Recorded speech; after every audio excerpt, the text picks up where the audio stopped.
하나님께서 출애굽한 백성과 두 번째 언약을 맺으시는 장면입니다. 처음 언약은 백성들이 시내산에 올라간 모세를 기다리지 못하고 금송아지를 우상 숭배하는 죄로 파기되었습니다. 그리고 오늘 본문에서 하나님은 이스라엘과 새로운 언약을 세우십니다. 하나님은 이스라엘을 포기하시지 않으셨죠. 물론 자기 민족을 사랑하는 지도자 모세가 중보자의 역할을 했지만 누구보다 하나님이 목이 뻣뻣한 자기 백성에 대한 사랑이 큰 것을 나타내고 계십니다. 오늘 저는 목이 뻣뻣한 우리가 하나님을 뻔뻔하게 찬양해야 함을 전하려 합니다. 먼저 목이 뻣뻣한 우리가 뻔뻔하게 하나님 앞에 나아갈 수 있고 찬양할 수 있는 이유가 있습니다. 바로 하나님의 성품입니다. 6, 7절 말씀 우리 다시 한번 읽겠습니다. 시작.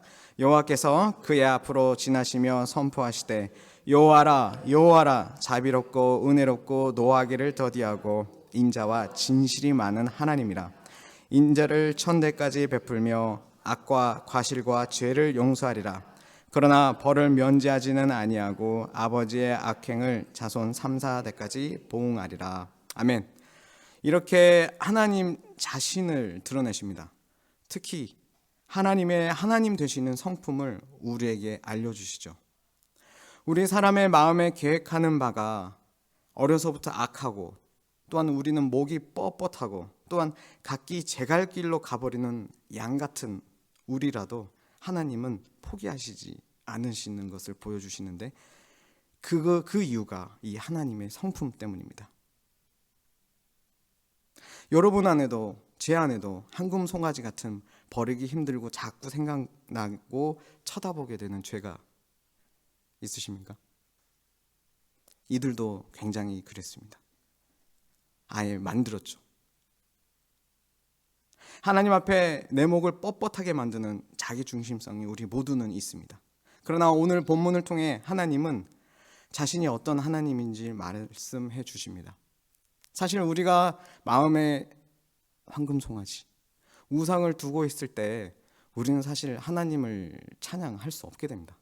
왜냐하면 하나님을 높이 보고 있지 않으니, 하나님이 내 마음 중심에 내 마음에 어떤 분으로 귀하게 여기지 않으니 당연히 찬양이 안 나오는 거거든요. 우리는요, 죄를 지을 때 절대 하나님을 동시에 찬양할 수가 없습니다. 그런 거 경험해 보셨습니까? 찬양이라는, 하나님을 높이는 이 찬양은 내가 죄 지으려는 마음이 있을 때 절대 나오지 않습니다. 너무 신기하더라고요. 전 이게 신기하게 받아들여집니다. 저라는 인간을 그렇게, 전 예수님 안 믿다가 믿었을 때, 저라는 인간을 파악할 때 하나님이 알려주실 때 그런 것들을 많이 알려주셨거든요. 하나님을 찬양하려면 우리는 마음에 하나님을 귀히 여기는 게 있어야지만 가능한데, 하나님은 자신이 얼마나 귀하고 어떤 분인지 이 성품을 직접 우리에게 드러내서 알려주셔서 찬양케 하는 거죠. 그래서 찬양받기 합당하신 하나님임을 보여주시는 거죠. 자기 마음에 하나님 두기 싫어하는 우리에게 오늘 아침 하나님은 찬양할 수 있도록 자신을 어필하시는 겁니다. 6절에서 두 번이나 자신의 이름을 선포하심으로 시작합니다. 여호와라 여호와라. 이런 하나님이 어디 계실까요?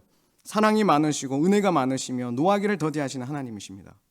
원어로 보면 이 사랑과 은혜가 수천대, 즉 영원함을 말하고 있습니다.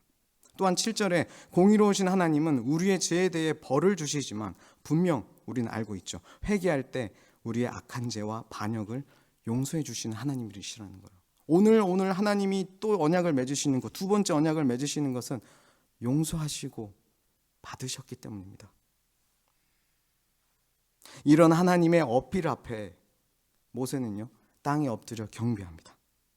우리는 하나님의 하나님 되심, 즉 하나님의 성품을 바라볼 때 하나님을 경배하게 되고 찬양하게 되는 것이죠. 하나님을 만난 모세의 반응이 9절에 나옵니다. 하나님의 성품을 의지하는 모세는 이제 이렇게 얘기하죠. 목이 뻣뻣한 우리이지만 우리와 동행해 주세요. 우리를 받아주십시오 라고 간청하고 있습니다. 우리도 이렇게 하나님이 어떤 하나님이신 줄을 알 때 우리의 뻣뻣함을 벗어버리고 뻔뻔하게 하나님께 나아가게 되고 찬양하게 되고 기도로 다시 아뢰 수 있게 되는 것이죠. 이제 목이 뻣뻣한 우리가 뻔뻔하게 예배해야 할 두 번째 이유를 나누고자 합니다. 그 두 번째 이유는 바로 하나님의 약속과 행하심 때문입니다. 이제 모세의 간청에 하나님께서 응답하십니다. 10절 말씀 우리 다시 한 번만 읽겠습니다. 시작. 여호와께서 이르시되 보라 내가 언약을 세우지나 곧 내가 아직 온 땅 아무 국민에게도 행하지 아니한 이적을 너희 전체 백성 앞에 행할 것이라. 네가 머무는 나라 백성이 다 여호와의 행하심을 보리니 내가 너를 위하여 행할 일이 두려운 것임이니라. 아멘. 하나님은 새로운 언약을 맺으십니다. 백성이 첫 언약을 완전히 파괴해 버렸을 때에도 그들을 끝내 버리시지 않으시고 은혜의 뒷문을 모세에게 열어주셨죠. 결국은 그들을 용서해 주셨습니다. 하나님은 자신의 언약에 있어서 우리들의 어떠한 성품이나 행위에 따라 일하시지 않는 모습을 보여주시죠. 이 언약은 하나님 자신의 은혜와 사랑을 따른 언약입니다. 우리는 잘 알고 있습니다. 우리 인간은요, 다른 사람과의 약속도 잘 못 지키고 하나님과의 언약을 또 약속을 못 지키는 죄인입니다. 그러나 죄인과 언약을 하신 하나님은 자신의 약속을 신실하게 지켜나가시죠. 연약한 우리를 위해 하나님은 스스로 자신을 우리에게 얽매이시는 겁니다. 형편없는 우리와 언약을 맺으시고 신실하게 자신의 사랑을 지켜가시죠. 그러나 우리가 우리가 보듯 구약의 이 반역의 역사처럼 우리는 하나님을 매일 배반하는 자들입니다. 그럼에도 신실하신 하나님은 우리가 좀 전에 불렀던 찬송가 오 신실하신 주, 이 찬송가의 가사처럼 한결 같으시죠. 찬송받기 합당하시며 예배받기 합당하십니다.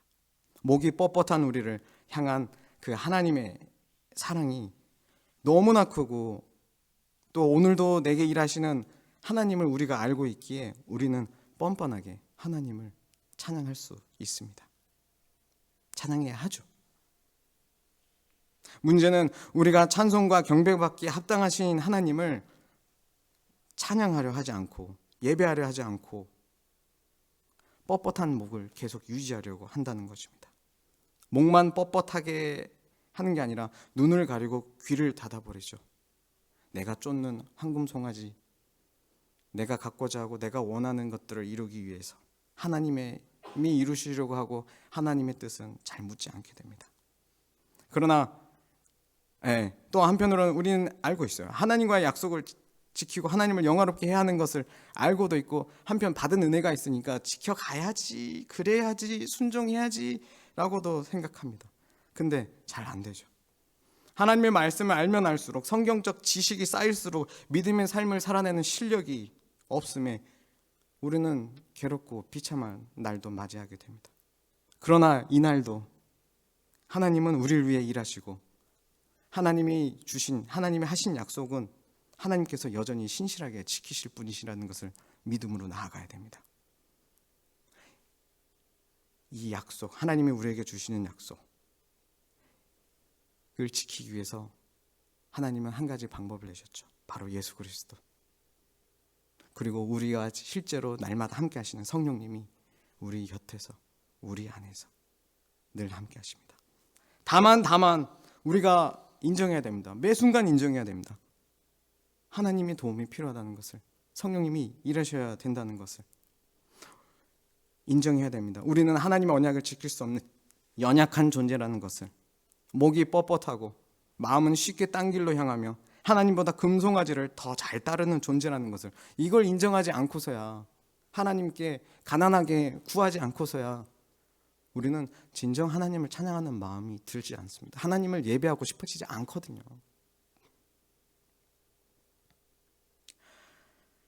그러나 이런 우리를 포기하지 않으신 하나님께서 자기 백성을 향한 사랑을 끝까지 증명하신 분, 우리 주 예수 그리스도를 바라볼 때 우리는 마음이 만져지게 되고 변하게 되어집니다. 하나님이 우리 예수 그리스도를, 자신의 아들을 우리에게 보내주심으로 인자와 진실이 많은 하나님, 이 구약에 약속하시고 구약에 드러내신 그 하나님이 바로 우리 하나님이심을 가장 분명하게 드러내셨습니다.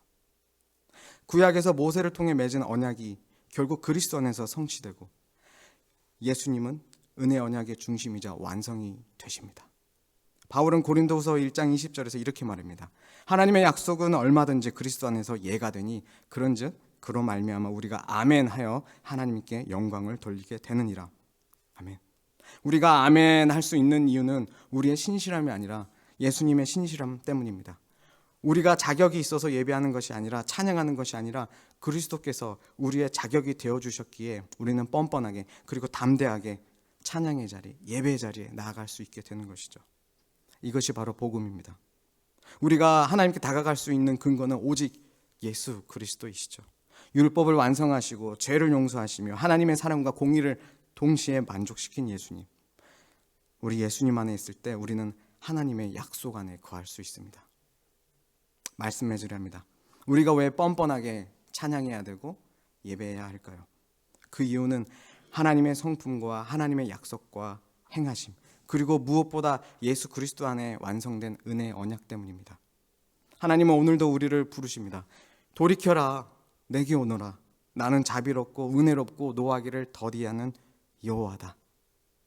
그러므로 우리는 오늘도 뻣뻣한 목을 들고 있지만 동시에 뻔뻔하게 하나님의 보좌 앞에 나아가야 합니다. 왜냐하면 우리의 당당함은 우리의 행위가 아니라 우리의 감정이 아니라 그리스도의 은혜에 뿌리를 두고 있기 때문이죠. 회개하는 자를 용서하시고 신실함으로 이끌어 가시는 하나님, 그 하나님 앞에 예수 그리스도 안에서 오늘도 담대히 나아가기를 주님의 이름으로 축복합니다. 우리 예배하시고 찬양하기를 원합니다. 하나님은 신실하시기 때문입니다. 우리의 뻣뻣한 마음이 예수 그리스도의 사랑 앞에 말랑해지고 더욱 하나님을 예배하는 자로 서게 되기를 소망합니다. 그리고 우리의 예배가 어디서든 언제든 어떤 자리든 우리의 찬양이 하나님을 높여 찬양하고 하나님을 바라보는 우리의 모습이 예배의 이유를 모르는 다른 이들에게 전하여지기를 주님의 이름으로 축복합니다. 이 시간 기도로 나아가겠습니다.